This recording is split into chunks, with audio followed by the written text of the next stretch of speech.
A good friend and distant cousin, Lloyd Cope, and I were fraternity mates at Utah State, where I graduated and left for the Air Force. And he had an old Studebaker. And I had I don't know what year we're talking. I don't know what you're talking about. 1955, coming down to find this new culture in South Texas. We actually towed his old Studebaker with my new 54 Ford. This is the year 1955. And stopping in Santa Fe, New Mexico at a Hispanic celebration, I don't know which one it was, in August, and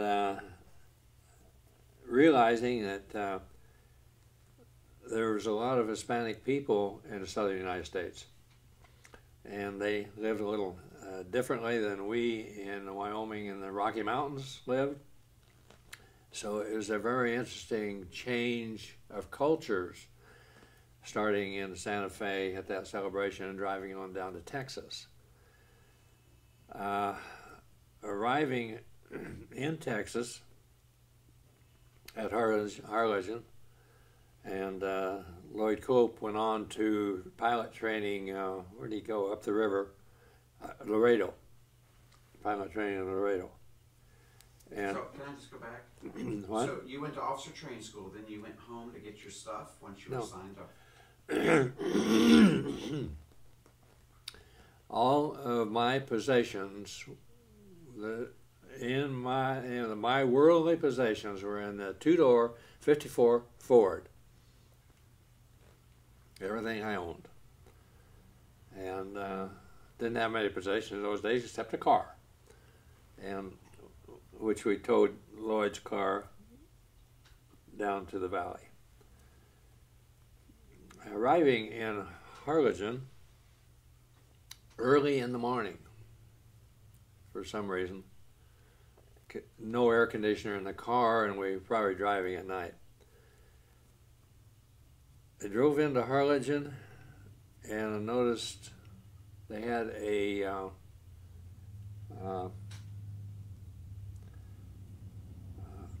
I guess they're beetles, infestation.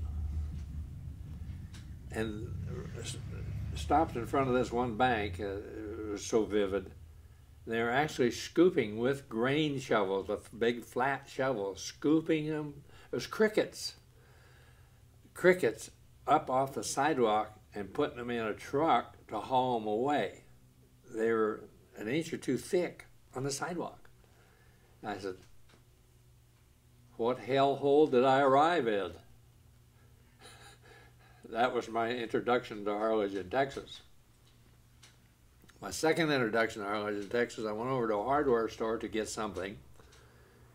I walk in, and here's this huge spider on the floor, and I asked the clerk, what's that? Tarantula. Was it a pet or was it a vermin? It was a vermin. And the clerk dispatched it. I says, crickets, inch deep on the sidewalk, tarantulas in the hardware store. How's your snake population? It's like a biblical play. And that was my shocking interest to Harlingen Air Force Base, or Harlingen. Now, what kind of world did Marge grow up in terms of this mixture of races, and did she speak Spanish, and what did she say about it? The culture there that Marge grew up in, she was the upper crust of society, leader in the high school, and there was probably a distinct separation between the races, those that worked for those that owned. And so she enjoyed, I guess you'd call it plantation type living. Leon running the plantation and raising 3 kids who were achievers, and of course Leon Jr. being a bank officer. And moving and socializing with the upper crust of society in Los Fresnos and the surrounding towns. So it was a distinct new environment that I was getting into. Of course, the military base was mostly Caucasian, and the training done there, and we trained a lot of foreign students also. So that was another new world of meeting. Like what kind of foreign countries were they from? Any of our allies, particularly South America, Peru, Chile. And would these kids speak English enough? They spoke perfect English. They'd be able to come to navigation school and be trained. And they came through cadet school and were trained to be officers and returned to their country and commissioned officers in their armed forces. And many of them graduated from navigation school. I had many of those students as an instructor, and it was very interesting. They were smart people, and I didn't fail any of them because they did their work. How old was Marge when you met her? Well, I went to the Air Force when I was 22, and Marge is a year older, so she's 23. So didn't you think it was odd that a 23-year-old widow with a baby was not living with her parents? I asked her several questions about that. About what? Because they can't hear me. I asked Marge several questions about why she was living in Harlingen, and she wanted to retain that tie to the military community. And I think her father was sort of dictatorial, and she just didn't want to be in that environment. She had been to Okinawa, where her husband, James Ford Robinson Sr., was killed in a B-29 crash. And so she wanted to be on her own. As the boys will remember, Marge was a rather independent lady. So tell me about her personality. Marge was a type A personality, working in a bank when she was probably 16, getting married at 18, or no, take it back, at a young age, and having a baby at 22 or 23. She was ready to join the world and wasn't afraid to take it on. And so I guess in one word, Marge lived at in the military, around the military, where other military families live, because she was independent. I think she wanted to be part of a small town culture. And what did she say about growing up in a small town? Because how big was Los Fresnos? Less than. Well, Marge had grown up in a small town, Los Fresnos, less than 3,000 people, counting probably some of the outlying farms, and a leader in the high school. So I don't see her as wanting to return to that. She had done that. And of course, she had several years, and I think 1 year shy of graduation at Texas A&I in Kingsville. And why didn't she graduate? She got married? She got married. And how did she meet my father? Do you know? Well, being near a military base, but she was in college. Well, she returned home, and the military base, she somehow met him at some social function at the base, because she was active in the area there, even into Harlingen, and they met there at the base, Harlingen Air Force Base. He was also a graduate of the navigator training at Harlingen. What do you know about him? What did she tell you about him? I really don't recall much that she told me about him, except how great a guy he was, and how sad she was to be a widow. So he was probably in training at Harlingen, and then she went to Okinawa with him, where he was. That's correct. He was in navigation training at Harlingen, and they were married, and she went to Okinawa with him. First assignment. Now, what did she ever say about her first marriage? That it was to a local, what was his name? One of the local high school heroes, local family there, who turned out to be a playboy. And well, they weren't married very long. It was a high school sweetheart, it was a high school romance, and it didn't last.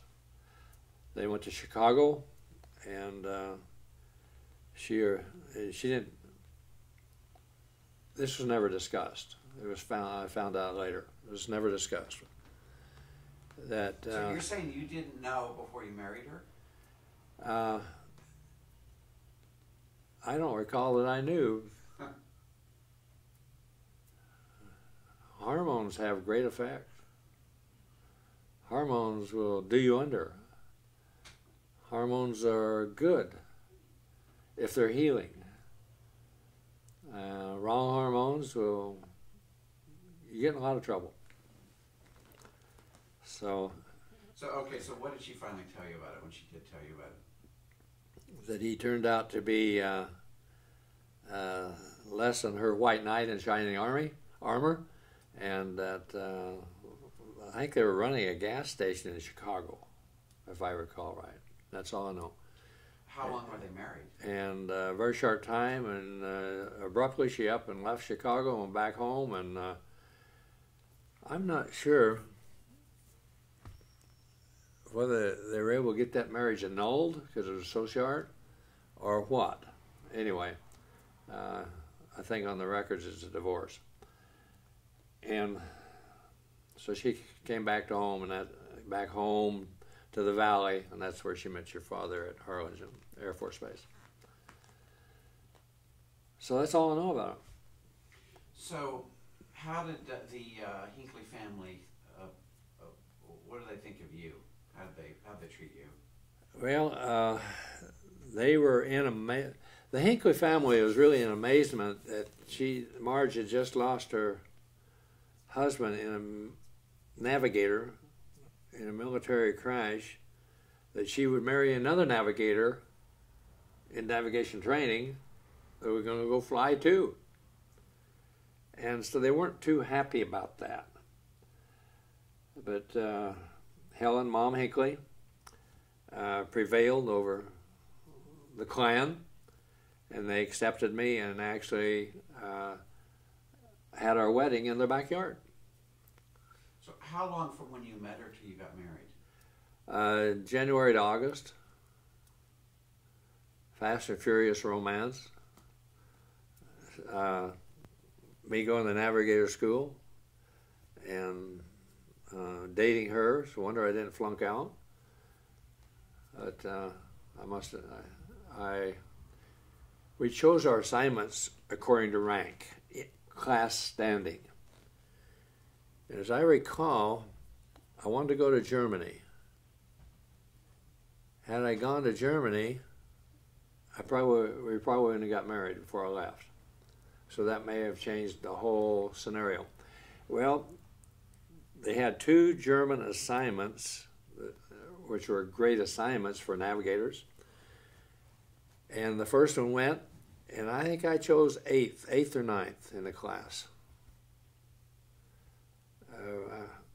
I'm thinking we had 100 graduates out of my class, which included both commissioned cadets and officers in training. And the guy ahead of me, the choice ahead of me, took the last German assignment. I said, well, I'll take the instructor job. So I stayed at Harlingen, became an instructor, you and we're married. chose to stay in Harlingen, obviously, because of you had a relationship there too. So Do you think that's true? had I gone to Germany, I don't know if we'd gotten. We probably would have gotten married and gone. She'd gone to Germany with me. But there was a lot of pressure from the family, Hinckley family, for me to choose to be a navigator because they knew I had a choice of assignments because we chose according to class standing. You mean choose to be a navigator trainer? To choose the assignment a navigator would be, and a lot of them were flight instructors at Harlingen. Then they got to be near their grandson and their daughter. At Houston. So they got to keep their daughter and got to know their new grandson, James Robinson Ford Jr., and completely spoiled him rotten. I.e., if Marge and I wanted to go somewhere, we just dropped down to Las Fresas and dropped Jim off. And we'd go to the beach, and Grandma Helen Hinckley would, this was thrilled to have young Jim come every weekend. And if he didn't come every weekend, she would call and say, "Are you coming? I want to see my grandson." So you spent a lot of time at Nana's there, and had your own little room with your own bed and everything as a youngster, a baby. So you moved into the house she was staying in? Well, I just moved in with Marge. I mean, why get a new contract? It was 2-bedroom. Young Jim had his own room, and we had ours. And describe that house and the address in as much detail as you can. The address was 2010 Breedlove. In what city? In Harlingen, Texas. And the name of the street was also the name of the banker that Leon Jr. worked for in Las Fresnas, Mr. Breedlove. A prominent family there in Las Fresnas. So the address is easy to remember. And it was a small 2-bedroom. You walked in, it was a front room. You walked through the front room to the kitchen, and on the back side of the kitchen was the washer dryer. Then the door out the kitchen was to a carport. Did not have garages. A single car carport. So the square footage of the house, probably 1,000 square feet. And another reason the rent was $70 a month. And that's about what they gave me for rental allowance as a second lieutenant, $70 a month. So that paid the rent. And I married a woman with a son, so I didn't have any qualms about moving into her house. And so we were very comfortable there for 6 years. Of course, the Hinkleys were very happy that they got their young grandson for 6 years. And then, let's see, 6 years. In January 18th, 1961, Jim was joined by his brother Michael Merritt Moody, Merritt named after Grandpa Hinckley. And shortly after that, in that spring after Mike was born, we moved to Waco, and I continued teaching navigators.